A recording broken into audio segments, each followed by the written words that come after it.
Qui n'a pas vu un jour dans la forêt un regard, un visage, les traces d'une population ancienne? Nous sommes dans le massif de la Serre, une des grandes forêts du Jura.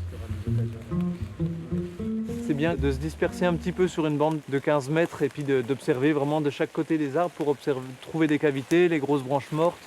À l'œil nu, ce petit groupe va chercher des arbres matures en regardant bien les défauts. S'ils marquent les arbres, ce n'est pas pour les abattre plus tard, mais bien pour les laisser vieillir. On est en présence d'un hêtre et les hêtres doivent faire plus de 50 cm de diamètre. Donc là, il fait plus de 50 cm de diamètre, donc on est sur un arbre qui peut être comptabilisé pour la mise en place d'un contrat Natura 2000. Donc là, pendant 30 ans, il n'y aura aucune activité sylvicole et donc cet arbre va pouvoir continuer de grandir et de vieillir. 30 ans, sans coupe de bois, sans intervention humaine. Les spécialistes appellent cela un îlot de sénescence. Concrètement ici, le hêtre, le chêne, le frêne vieilliront sans se poser de questions, eux et tous leurs habitants. On a une super belle fissure donc là, qui peut constituer des gîtes à chauves-souris ou à d'autres espèces. Chaque îlot de sénescence doit couvrir au minimum 7 hectares pour être efficace.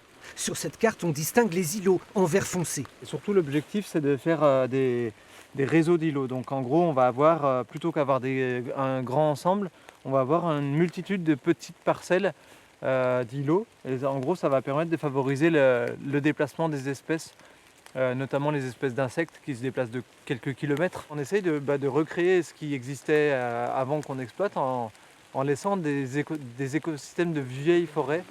Seuls les maires des communes peuvent décider ou non de geler des parcelles. Un choix pas si évident car la forêt est une ressource d'argent avec la vente de bois. Tout le conseil était partant pour qu'on trouve une parcelle de bois qu'on pourrait mettre justement en vieillissement comme ça. C'est plutôt les jeunes qui étaient partants aussi. Nous on était aussi partants, on était convaincus, mais les jeunes y étaient autant que nous. Un peu plus loin dans le massif, nous rencontrons un autre maire, un pionnier des îlots de vieillissement, 20 hectares classés sur 200.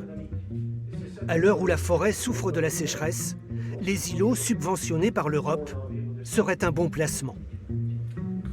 Et nous, on s'est aperçu que la gestion ONF, sur 1 hectare de forêt par exemple, c'est 1 000 € de bénéfices par an.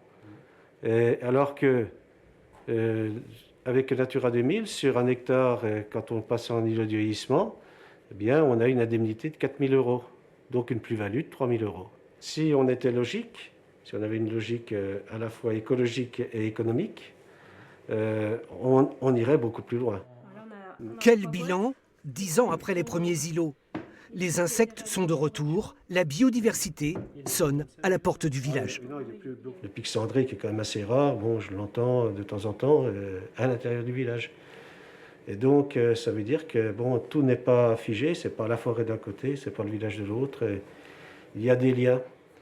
Avis aux promeneurs, si vous croisez une vieille forêt, sachez qu'elle ne boude pas, elle se repose.